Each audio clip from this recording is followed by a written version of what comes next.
உலகெங்கும் தமிழரின் பிம்பம் உங்கள் TV.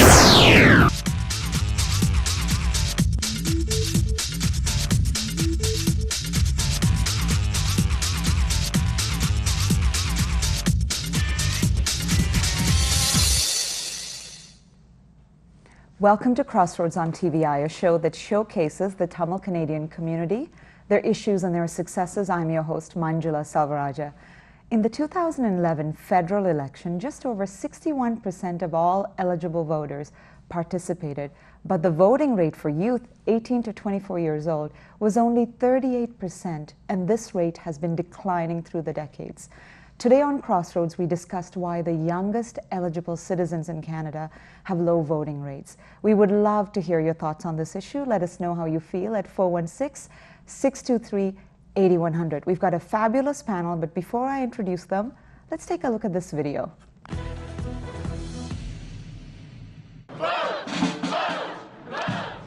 So this was a scene at Montreal's McGill University this afternoon. Organizers of this vote mob say they hope candidates can see now that Canada's youth are engaged and they are a powerful demographic, which they should also be catered to as well, Mark. And this is one of more than a dozen flash mobs that have been held at universities across the country. I personally think it's all because of our Rick Mercer. Well, you're absolutely right, Reshmi. I mean, if we want to look back at it, Rick Mercer really did help spark those vote mobs. He was taking aim at a serious deficit of democracy. You know, only about a third of voters between the ages of 18 and 25 actually vote. So his rant didn't mince words. So please, if you are between the age of 18 and 25... Isaac Illankeswaran is a master's graduate from the University of Waterloo's Department of Political Science. He focuses on Canadian politics with an emphasis on voting behaviour, federal elections, and political marketing. His thesis is focused on this particular topic, the decline in youth voting in Canada. He's also, this is fun, the director of Young Adults in Music at Praise Tabernacle in Mississauga. Are we going to hear a rendering perhaps later? No, that'll sell people on your point. Ali Asasi, I tried, is pondering a run for federal politics in the next election. He's an international trade and arbitration lawyer who got involved in grassroots politics and activism as an undergraduate. To this day, he continues to volunteer his time to various causes. Apart from practicing at law firms in Toronto and Washington, he has written for Oxford University Press, LexisNexis textbooks, and lectured at various universities. Thank you for being here. Thank you. Ashwin Balamohan has been involved in politics for over a decade. He was a vice president at the University of Toronto Students' Union, ran for public school trustee in the 2010 election, and has worked and volunteered on elections and advocacy campaigns at the federal, provincial, and municipal level. By day, he's a consultant at a tech firm and a part-time law student. Thank you, Ashwin. Thanks. So this is interesting. I'm just going to say right off the bat that if I happen to tear up, it's because my kid actually poked me in the eye yesterday. I mean, these voting rates are dismal, but that's not the reason that I'm crying or in response to what you're saying. So I'll start with you, Ali. Sure. Why do you think, I mean, we're talking about the fact that the youth voting rates are low. Does it really matter? Perhaps this is not even an issue that needs any focus. Why do we need to get youth to vote? Well, I think as an overarching rule, civic participation in our democratic institutions and voting are really quite critical and imperative to the well-being and health of our political system and of our democratic values. So that having been said, we have been watching a decline in voter participation, but as you noted in the opening segment, there's been a decline in particular amongst youth. And of course what happens is, if youth don't participate in the political process, then issues that obviously resonate with them and things that are important to them do not necessarily make it on the national agenda. So, should they continue to not vote at the same rates as other segments of our society do, then unfortunately we're not going to see a lot of issues that are imperative to them making it to the top of the national discourse. For example, we can cite a few examples. We know full well nowadays that there is a big issue with youth unemployment. So that is an issue everyone has a vested interest in making sure we address. Another issue, of course, would be affordable and accessible post-secondary education. So these issues are really, really significant to the well-being of all Canadians, but unless more young voters come to the polls, then unfortunately, regrettably, we're not going to see it percolate to the top of our political agendas. That having been said, I think there's a lot of evidence to suggest that if political parties do take this dynamic very seriously, and if they make a concerted effort to actually reach out to younger voters, then they certainly can make a huge difference. Looking to the south of the border, for example, we know that President Obama did very, very well in terms of... In engaging, I think we had a chat about that too in the lobby. In terms of mobilizing young voters. And if you look at some of those critical states, such as Florida, Ohio, Pennsylvania, and also Virginia, it was really the difference in the youth vote. All those people who took the time to come out that really secured a victory in very key electoral states for Mr. Obama. The same holds true here. If we look back at our historic trends, we know that in the 1970s, Pierre Elliott Trudeau reduced the voting age. He reduced it to 18. It was previously 21. So we know that there was a huge bump in voter participation. Or more recently. That's interesting. Actually, I'm going to put forward a point that I got from a viewer who actually hasn't started seeing the show, but we actually got comments before we aired the show, right? Because we had posted that you folks were going to come on Facebook. And this is interesting. I'm just putting it out to you there. I'll start actually with you. This viewer said, well, if you're having such a low engagement rate, and there is a possibility that these voters may not be informed, they're being given the right to vote and they're not using it. Mm-hmm. Well, then why don't we increase the voting age? Why does it have to be 18? I think that's a really good question to ask. But for me, I believe that 18, I argue, is a suitable age. At 18, you understand sort of the pros and cons of life. You've gone through high school and you understand at least the importance of community life. At 18, you sort of have that independent freedom in you to embark on different journeys, and you understand that the political world is an important aspect of your daily life. Now, you might be a little bit more naive at a younger age. You might value certain things, and we'll speak about that later, a little bit differently. But it really depends on the person. Now, I personally started voting when I was 18 because I grew up to understand the importance of voting, of politics, of being involved in your community. But it's, I guess, to say that it was a good reduction. You were able to bring up voices that were maybe once lost when it was at 21.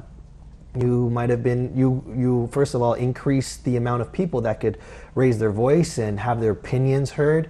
And we shouldn't disregard those younger teenagers, elder teenagers who are about to enter their adult life. So it's an important paying fact. taxes and influencing society in their own way. So even if it doesn't matter if you're 14 or 21 or 28, you can influence society at any age and at any voice. So I've got one for across the board before we start this that I'm curious about. Involvement in politics. You said you started voting right away. When did you, what was it that actually started you off in your interest in politics? What was that? What lit the fire? To me, it was when I was in my grade 10 civics class. I had the privilege of enjoying a political civics class.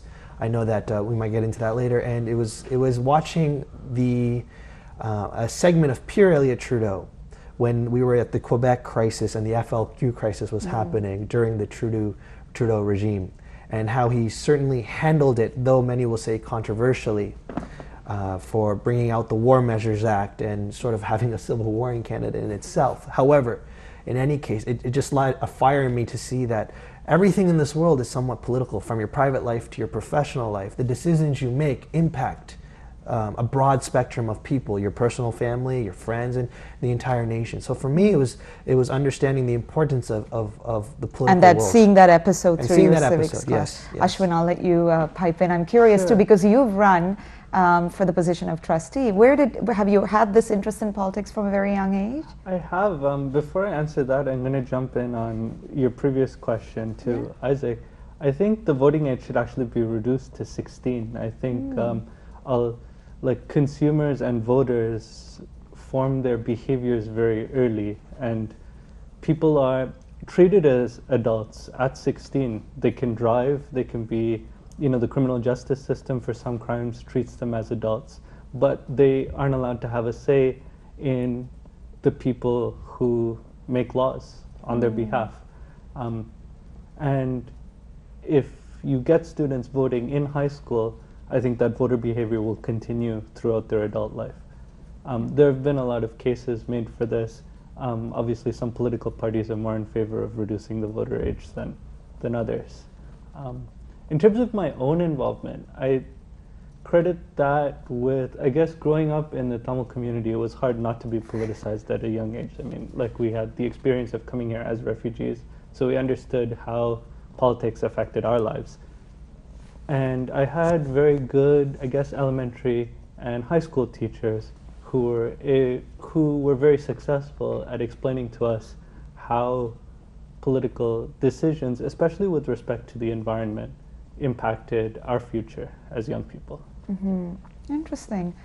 I'm curious, Ali, what about you? Well, it wasn't as much of an intellectual journey for me. It was a bit more intuitive.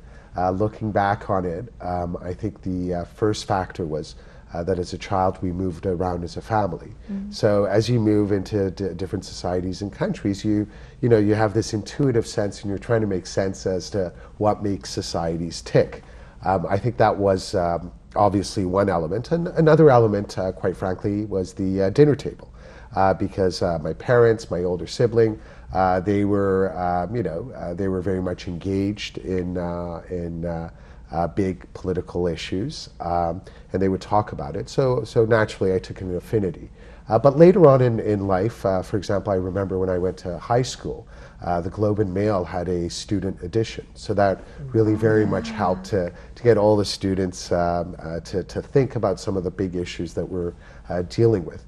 And there's no doubt in my mind that apart from family and societies really pushing us along, we need a greater emphasis on civic education.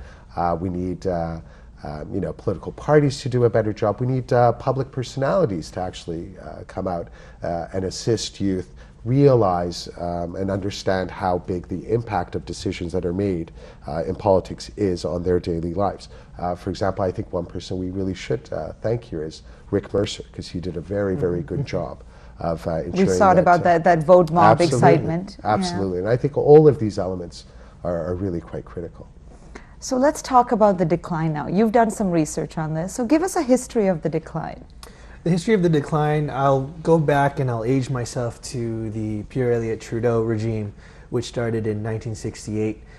It was during Pierre Trudeau's regime where you saw that first invigoration of young people getting involved and excited about politics. So from 1968 all the way to the end of his era, which he did leave politics for a bit and he came back, but from 1968 to 1984, you still had a solid sense of youth people coming out. The registered numbers that I found in my thesis were at least 80% of young people aged 18 to 24 and sometimes 18 to 35, depending on the scholar and the literature that you find, at least 80%. Going into the next era, which would have been Brian Mulroney from 1984 to the early 90s, those numbers were still consistent. However, it was in the 1993 election, which was a very key election, that being John Chrétien coming into power and the demise of the Conservative Party, who were the majority government up until that time and then being lessened to 2 seats in the House of Commons. You saw the decline of youth voter turnout in that election. And what do you remember off the top of your head? What the I believe it came down to 60. So there was a 20% drop. That's which is substantial. It is very substantial. And you continue to see the drop, and going into the Harper regime, we're in the high 30s now. So it's incredible to see how just in a little under 40 years, 4 decades, and five or so political eras, how the idea of youth voting has changed, how values inside of young Canadians have changed, how they perceive the importance of voting, how their voter motivation has altered, for right now the worst, because you had at one point in time, I would call our parents' generation, They were young adults during the Pierre Elliott Trudeau era who were so ready to be involved in politics because he provided them an avenue way called the Just Society for social change. At that time, that's what young Canadians, that my literature and my thesis found, that they were so happy for, and they wanted to get involved in social change. And Pierre Elliott Trudeau gave them the avenue way to do so. And because of that, they understood that my political leader, my prime minister, as Ali said, is taking a keen interest in what I want. So in turn, I will come out and vote. However, as political eras change, as leaders change, so do generations of young people. No generation will ever be the same because values change over time. And we see that this generation of young Canadians obviously view the importance of voting very differently. Therefore, hence why they have a 38.6% of them showed up in the 2011 election. So this is interesting. So one of the key points that you've brought up is this idea of relatable leaders, right? That's interesting. I mean, are there any thoughts on this? I'll start with you, Ali. The idea that perhaps people are not actually relating to the leader or some of the policies. Sure. I think, again, youth have a very intuitive sense of these things. So they can really sense if a political leader is comfortable in his own skin speaking to their issues. One anecdote that particularly comes to mind is, if you remember back in 1992 in the U.S. elections when Bill Clinton actually showed up on the Arsenio Hall show playing the saxophone. So that made a huge impact on the youth vote in the States. Thank goodness we're also seeing Canadian political leaders do the same. Again, a recent incident that comes to mind is we did see Justin Trudeau actually make a video, and it was the confines of that video were a classroom.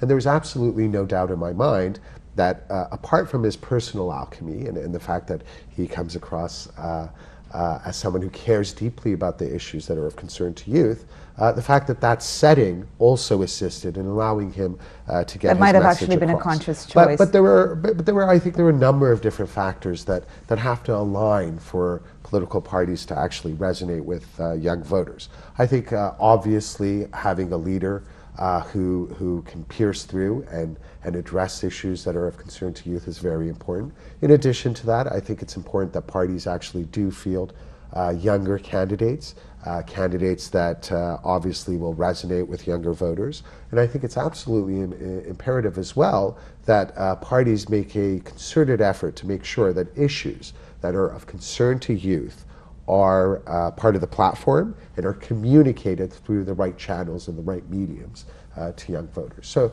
it takes a lot of different factors to make sure that they do come out and vote. Ashwin, would you like to add something on that? Yeah, I mean, there's so many things going through my mind now. One of them is, I think in elections I've seen people, and if you look at this historically, people kind of go towards, they oscillate between like hope and optimism and cynicism and disappointment. And I think, I mean, it's unhealthy, but it happens. People expect a lot to happen in one electoral term, which is, and politicians also are guilty of kind of feeding into that and giving people an idea that in one term the country is going to look very different than how it was before. And there are limitations to really, like, realistically how much you can accomplish in one term. And so, especially during recessions and things like that, if people are very hopeful, like especially the Obama campaign, people are very hopeful, go out, and if they don't have kind of realistic expectations about what's going to happen in that term, then they go towards disappointment and cynicism and, you know, everyone's a crook and no one does anything, and then they don't go out as much for the next election. And then I guess, like, you can't stay cynical forever. I mean, some people do, but most people don't stay cynical forever.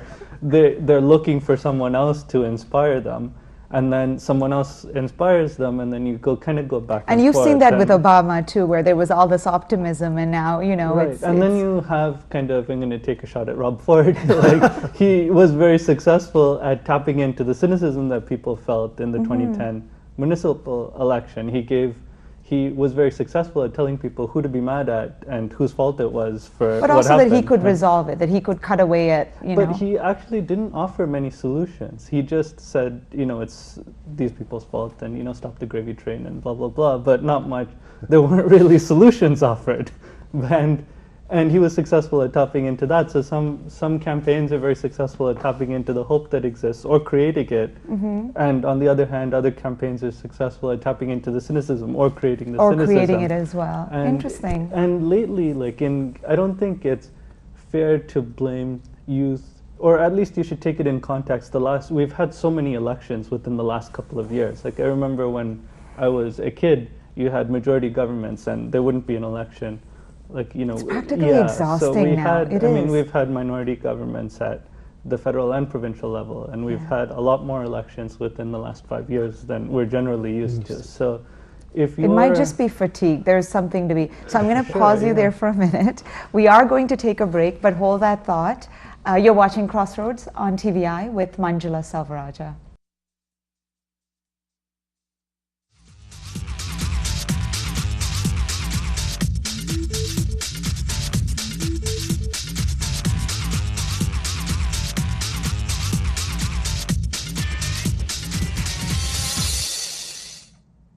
Welcome back to Crossroads on TVI with Manjula Salvaraja. We have a fabulous panel here. We're discussing why youth are not turning out in larger numbers to the ballot boxes whenever the elections come rolling around. And I think now that we've talked around this topic, let's get to the meat of this. And I'll start off with you, Ashwin. So why is it that you think that youth are not coming out to vote? Besides, I guess, the things that I was talking about before the break, I don't think that, I mean, if you look at which youth are voting and which youth aren't voting, you'll see it really breaks down across a number of different variables. Like youth in urban centers and in rural areas seem to vote more than youth in suburbs. I think that really has something to do with it. If people are more involved in the communities that they live in, they tend to be more aware of how laws that are passed impact their lives and are more likely to go out and vote. So that's definitely one factor. I think more effort needs, or at least like people, like the millennial generation expects things to happen a lot faster than they're used to seeing happen in politics.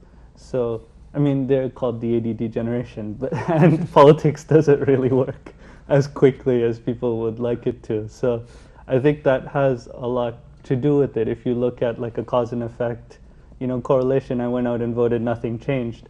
You have to kind of step back and look at the bigger picture.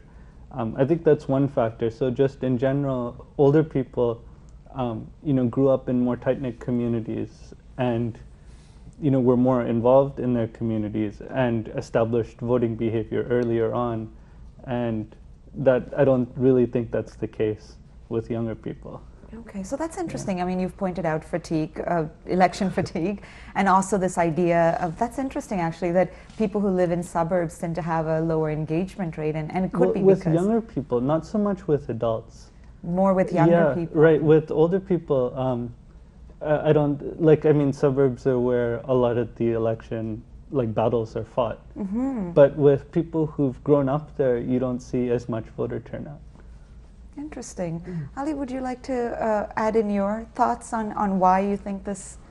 Sure. Well, I think there are some structural problems, obviously, when it comes to voter registration, for example. We know it's a lot more difficult to register youth because they have a propensity to move around from one city to the other. Sometimes they're at universities. So there's those types of issues. The other reality is, while some of the more progressive parties are trying to encourage youth to actually participate in the process, it's also true that some parties do have a vested interest in suppressing the vote. And we do see that at a lot of universities, because obviously everyone appreciates that youth are more inclined towards social values that are considered progressive. So the list of issues that really makes it complicated and keeps voter participation low, there are many. But I'm absolutely convinced that if parties really do make a concerted effort, they can really pierce through.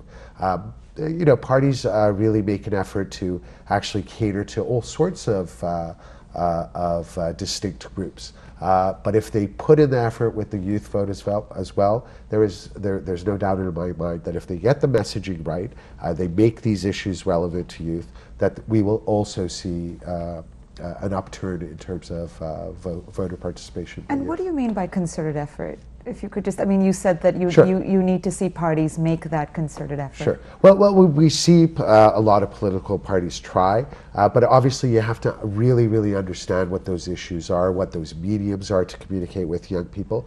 For example, one of the factors that I think were really, really quite critical in allowing Justin Trudeau to do very, very well in his leadership bid with young voters was not only his own personality, but the fact that his closest advisors were all relatively young. So obviously they're very much at ease.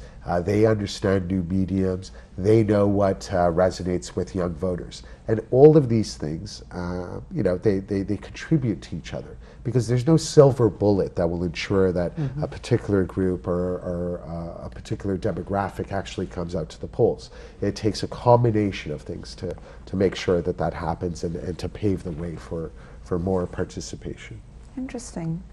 As my two colleagues have stated pretty much what I wanted to state, but I don't want the viewers to believe that all youth don't vote. There is a large segment of youth that do vote. So the literature that exists on this topic is very heavy and very dense, and what a lot of the scholars do find are the similar results.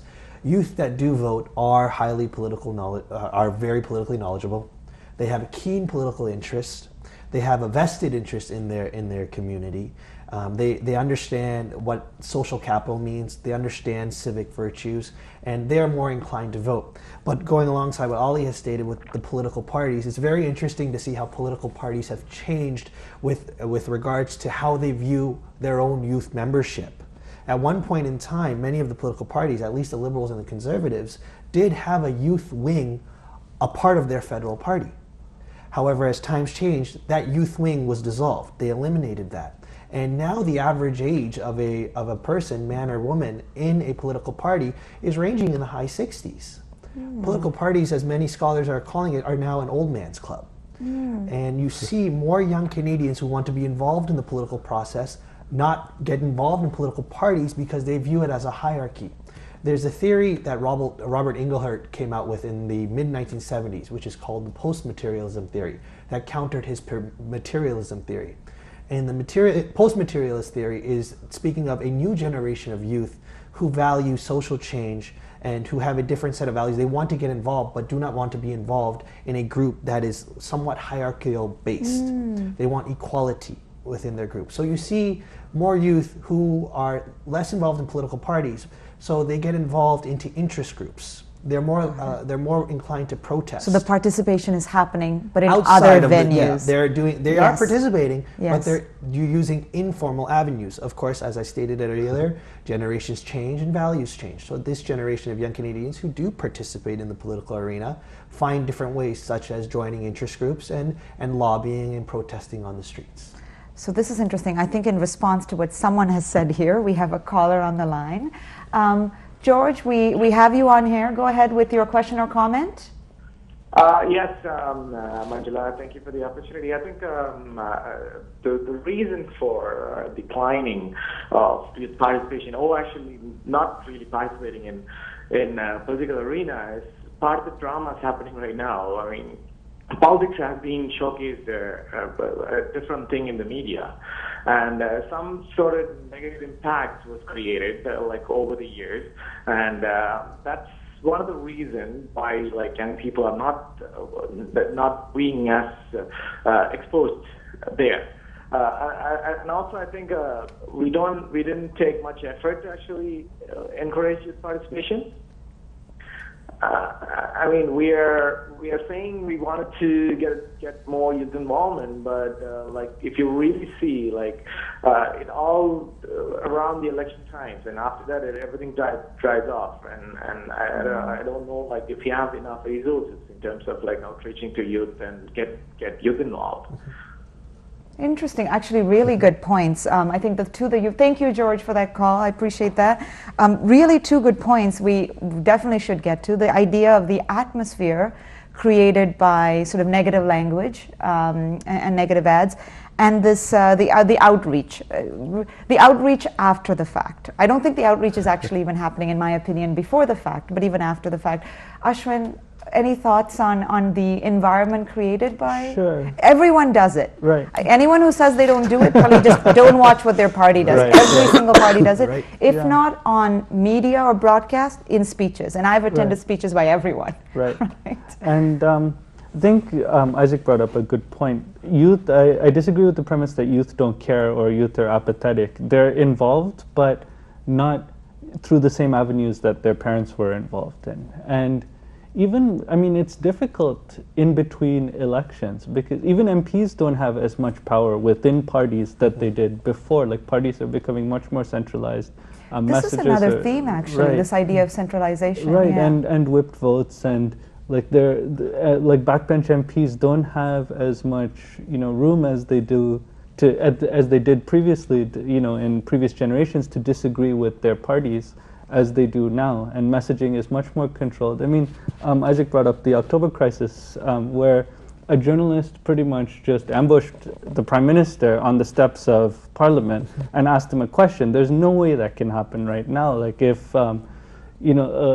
someone gives if a host asks an interview question on a TV interview that a cabinet minister doesn't like, they completely boycott that TV station sometimes. Okay. So there's a lot less room in between. I mean, it's much more difficult now, I think, to influence the way that parties make policies than it was previously. And that makes it harder, I guess, in between elections to do the kind of stuff that we're talking about doesn't happen. So do you think that, okay, so you've talked about one thing here. I mean, we're going to come back to this thought of negative ads, but I want to follow that for a second. So what you're saying is that because of this centralization, people may actually feel like, their MP doesn't have a lot of power, so voting for that MP may not really mean much. Do you think youth are actually aware of that centralization and are reacting to it? I'm not sure how aware youth are, but I think youth, either through observation or just through, some sort of conception that we have decided that it's, more fruitful to engage in politics outside of the formal political sphere than through political parties and elections, which is unfortunate, I think. During elections, you'll see, I mean, anyone who's worked on election campaigns, one of the first things that happen is you look at who's voting and you want to make sure that they vote for you. And so that tends to be, higher income people, homeowners, and older people. Okay, interesting. Anyone want to jump in on that? Or even respond to the idea of the negative ads, actually, that George put forward? The atmosphere that it creates. Well, I noticed in my thesis, I specifically wanted to figure out the impact attack ads had on young Canadians and their motivation to vote. So I'd like to bring up just a study that really opened my eyes. It was a 1993 study. Now I don't remember the television ads because I was a toddler at the time. But the 1993 election was a turning point in Canadian federal politics. Like I said, it was the introduction of the Chrétien Liberals and the fall of the Campbell Conservatives. However, political ads, specifically a negative ad, which the Campbell Conservatives produce on Chrétien's, he had obviously a dysfunction in his face. That ad itself was screened to about 100 University of Waterloo young students. And what the researchers found was that these young students, after watching this view, immediately had positive views of Chrétien and absolutely horrible views of Campbell. They use words like disgusting and horrible and mean-spirited. It had the reverse. To Campbell. Yeah, it was the reverse effect. It was what we call the backlash effect. The Conservatives' idea was to somewhat make fun of Chrétien's communication skills, but in reality, it backlashed against them. Their leader was evaluated negatively in that election. And that also happens we've had in the last 3 elections, as Ashwin brought up. In 2008, you had the Harper Conservatives attack Stéphane Dion and the pooping pigeon on his shoulder. In 2011, again, Michael Ignatieff was victim was pointed the finger at being an American and coming back to Canada to fulfill his personal goal of becoming prime minister, sort of following in his father's footsteps, whatnot. And then you saw, obviously, in 2013, right after Justin Trudeau won the Liberal leadership race, a day after he won, the attack ads were already sent. And I know that, after looking at some survey questions through the federal election post-survey that is given out to people, it shows that young Canadians absolutely dislike political negative ads and attack ads. They don't see any kind of positivity coming out of that, which I believe impacts their motivation to actually turn out to federal elections. Now, you had an interesting point we once spoke about with regards to this. Right. I mean, I completely agree with Isaac, but these ads are used because they work. I mean, if you're a candidate, your best case scenario is that the person you're talking to votes for you. The second best case scenario is that they don't vote. That's what these ads are meant to accomplish. So what you're saying is that the purpose of the ad is simply not to get you to switch parties, but to get you to stop leaning the way, or to stop voting at all. Right, and I mean, in that sense, if young people, if a conservative attack ad turns off young voters, the young voters will probably or let's be honest, Liberal or NDP. But I mean, strategically, language, in this case, I mean, if the attack ad turns off young voters, the young voters were probably not going to vote for them anyway. So in that sense, it was a successful attack ad. Because it just keeps them from voting. Right. Interesting. So I'm gonna. I think we'll have to go to a break soon, but I want to leave you with just kind of something to think about in the break, and we'll come back on this. And as usual, we run out of time when we're just starting the show. So, I know that all of you have been very gracious in saying that this is not a matter of youth voters not caring. Youth care, but they're just not voting, and because of unrelatable leaders and things of this nature. So I look at the campus that I go to, the voting rates there for student leaders who look like them, sound like them, are very relatable. I remember when I first went to university, it was a lot higher. Now, in this particular place of people that seem engaged, it's 8% of the student population. A measly number, regardless of how much money is spent on marketing to them, show up to vote. So I would love to hear, because there are people that have been writing in to say, regardless of what your guests say, it is apathy. That it could be because youth don't care. So I'm going to leave you with that thought, and we will come back to let that fester, and then we'll come back after the break to talk about that. You're watching Crossroads on TVI with Manjula Salvaraja. Stay with us.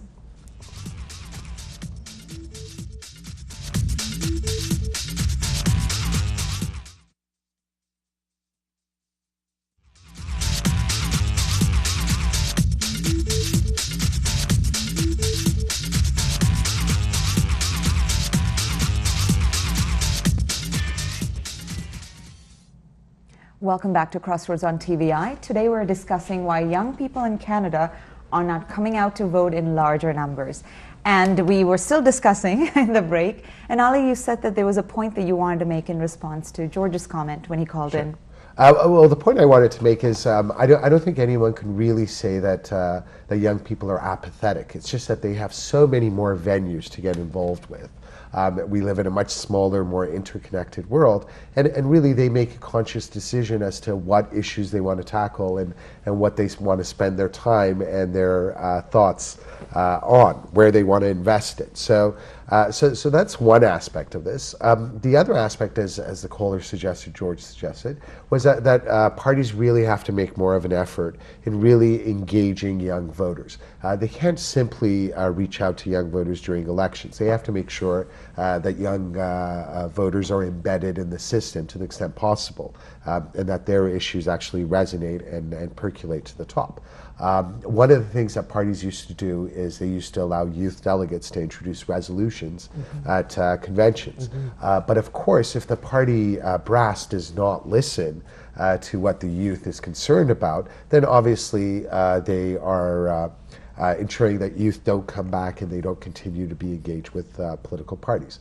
One more factor I wanted to talk about is in the old days, the political parties didn't have internships for young people who used to get involved in politics or in the political apparatus. They did not. None of the parties did. And it's interesting because I was talking to someone who's quite a bit involved in one of the parties, and he was saying before that, young people were a lot bolder. They would, tell people higher up in the party apparatus what they thought. They would get it off their chest. But nowadays, because there are interesting internships that are available to some of the young politicians that are involved in the various parties, they no longer actually challenge what the guys higher up are saying, because they want to make sure that they secure those if you will, sexy little jobs in Ottawa or on the Hill here. So there's a number of different dynamics that one has to think about in terms of making sure that parties do a better job of making sure youth are involved. Well put. Ashwin, on my point about apathy, I saw you boiling right after I said that and went to break. No, I really don't think that people are more apathetic than people just choose to express their opinions, and their viewpoints differently. I've also interacted with a lot of kind of older voters or middle-aged voters. Because you were knocking on doors when you were or when even like people trustee. in my parents' neighborhood, like it's an upper middle class, like quiet suburban neighborhood, and it's not that the older voters have very nuanced political opinions. I'm not bashing my neighbors, but I mean, it really just boils down to property taxes for a lot of people. Is my garbage picked up on time, and are my taxes going to go up? And besides that, they're not really thinking about much else. And and those same people fault Quebec university students for only caring about their tuition fees. I mean, they're like, society has become more individualistic. People are thinking about how things affect them. Interesting. And I think there was another viewer that wrote in that said the same thing too, that in the past you could have a politician kind of be a star in their own space, but now what you have is you have these celebrities, you have this whole culture, you have this materialistic culture, you have people working a lot to kind of attain that, and that therefore they might not actually have that's a need. This is a different need. They might actually not have the time to sort of switch their attention to this. But you made a point in an earlier conversation we had about empowerment, where you think that youth may actually, so if you talk to a 70-year-old and you talk to an 18-year-old, tell me about that. You find that in certain, this is just my anecdotal experience, but canvassing in certain neighborhoods downtown. One of my friends lives near Trinity Bellwoods Park downtown, and someone's dog slipped on I like dogs, but someone's dog slipped on the stairs and hurt its paw, and they completely redid the stairs. A human being can fall in a park in Scarborough, and I don't know if anything will happen.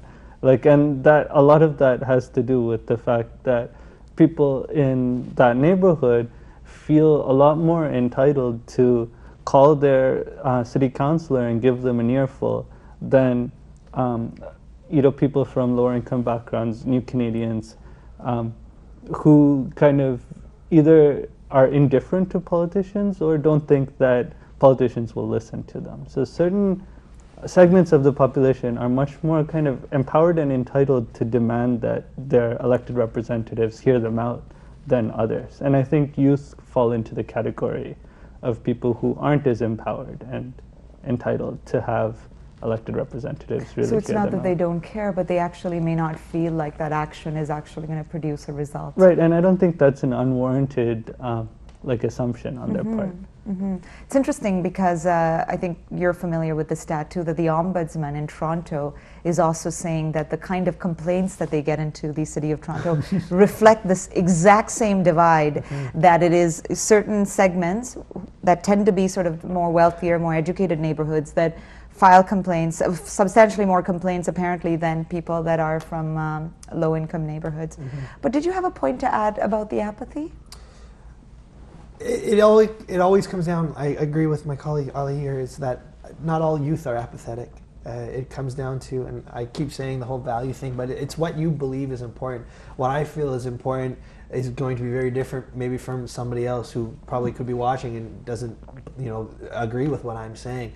We're all a part, we grew up different ways, and we all grow up in households that, when it comes to political values, your family, scholars will say the amount of time that you spend with your family discussing politics is vital to your motivation to vote. So a family that sits around the dinner table and has conversations about political issues and political leaders and what's going on in our city, what's going on in our province, what's going on at the federal level, that exchange of information from the guardians, from the parents to the child, I believe does have an important influence on that child's A, perception of politics, and B, their further motivation to participate in politics. Whether that participation isn't just voting; it's just being anyway getting involved.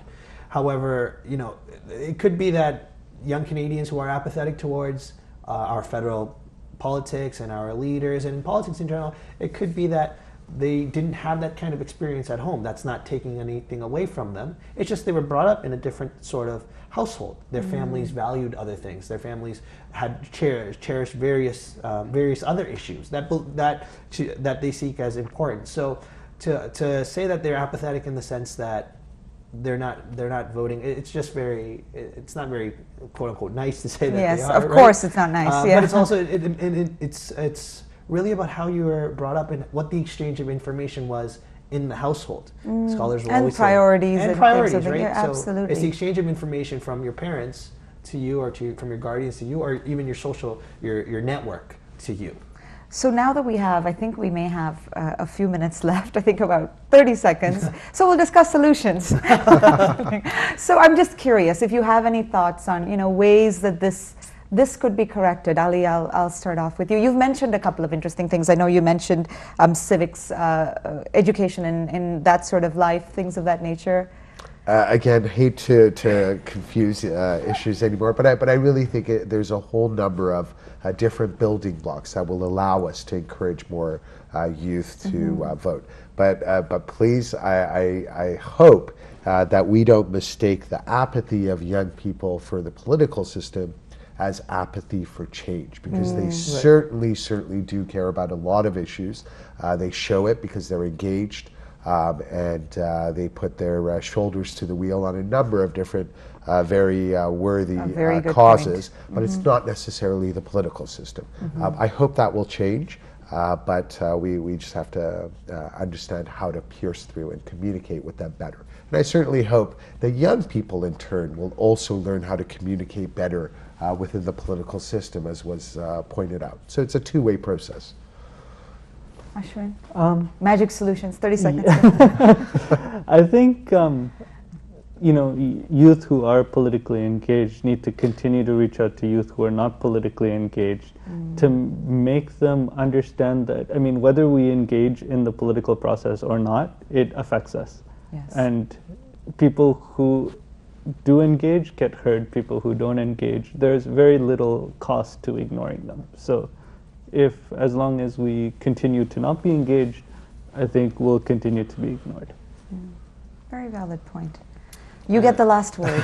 You can say anything outrageous now. I want to do that, but I believe that, like we've argued, and what I've said in my thesis, it's critical for our political leaders now, our political parties, and especially the three major leaders to really stand up and understand the importance of young Canadians and their voices. They are the future of Canada. Do you really want 38% of young Canadians to vote? Do you want to see that number get higher? Just the overall number of Canadians voting, don't you want to see that higher? So it's imperative that you start at the youngest and understand their voice, take an interest, understand their values. You might not agree with them, but at least you're showing that you care. And that's that connection that young Canadians, I believe, are searching for, is that sense of relationship, symbolic relationship with my party leader that I adhere to, a person that I trust at the head of the table. He or she cares for me. They understand what I want. They understand my values. And that sort of symbolic connection ought to domino effect and increase voter participation later on in life. Well, I think this will be an interesting set of elections. I think there'll be some of these techniques tried out this time around, much like why the Obama election was so interesting for people who are watching from the sidelines. Thank you so much. It's been such a pleasure having you on. Seems like we're going to have to come back to discuss a couple more things. I know there's been some interest in talking about the types of voting systems that are in place and pros and cons of those. But regardless, and I know that there's the big by-election stuff happening at Toronto Centre that a lot of people, the NDP and the Liberals, are choosing their candidates, which people are watching with interest because it's Bob Ray's old haunting grounds. Exactly. So a great day then to be having this discussion. So I wanted to share some final thoughts of the day. Specifically, actually, I wanted to read off a quote that prolific speaker and author Seth Godin once wrote in a blog post about voting. He said that steakhouses do nothing to please vegetarians who don't visit them, and politicians and their handlers don't care at all about non-voters. Whether you disagree or agree with Seth on everything else, I think he has a valid point. He's obviously touting the benefits of voting. His point was that by voting, you become a person who needs to be listened to, marketed to, by campaign team, aides, and politicians. Certainly food for thought. Thank you all for joining us. You've been watching Crossroads on TVI with Manjula Salvaraja.